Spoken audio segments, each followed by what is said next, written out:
This video will show you how to replace the Upstream O2 sensor on a Ford Transit-250. You'll have one of these on each side of the engine attached to your exhaust. Let's get into it. Okay friend, let's get started on our job. Now we're working along the passenger side of the engine to do the Upstream O2 sensor.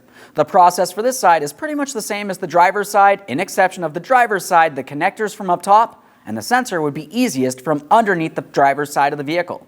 Let's continue on along this area here with our electrical connector first. Let's make our way all the way down along the side of the engine. Now here's where we can see our exhaust manifold. We can see the O2 sensor buried down in this area on the exhaust, but of course we need to start with our electrical connector.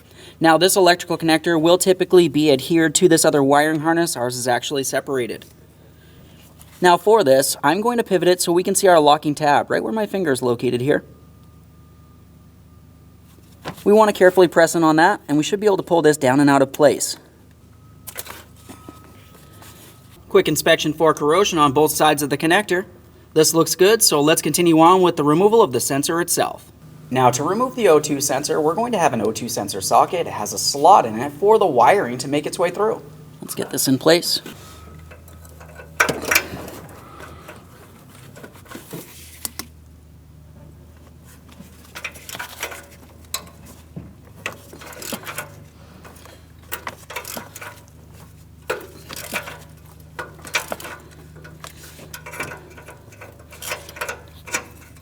Just want to be careful not to get our socket stuck. We'll regroup here.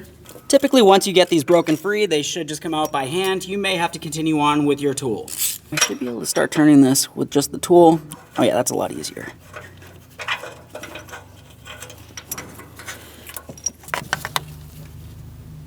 There it is, friend. Now, prior to installation of any brand new part, let's make sure we clean and inspect our mounting surface. For this, we're making our way all the way down to the exhaust port here. Now, this is where the O2 sensor would go into, so I'm just using some fine sandpaper. I'll give this a light scuffing.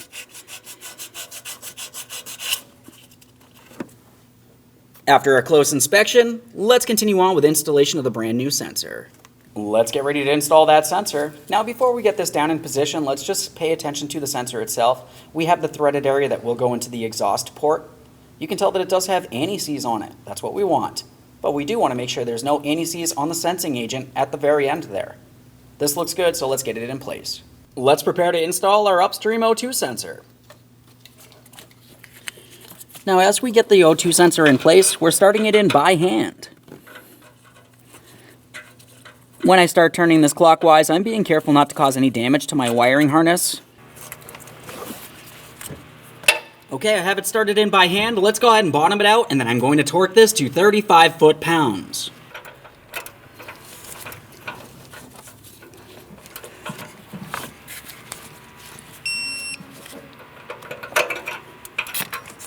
Now it's time to reconnect the electrical connector. We'll line this up, press it in, listen for an audible click, make sure it's secured in place.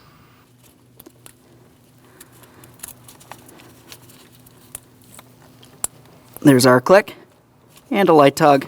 That's secure. Now if that wiring harness is hanging down in any way, you want to secure it so it's not going to hit up against the exhaust. You can use a wire tie if necessary. Just get my wire tie in place here. Let's make sure we pull that up, which is what we're trying to do.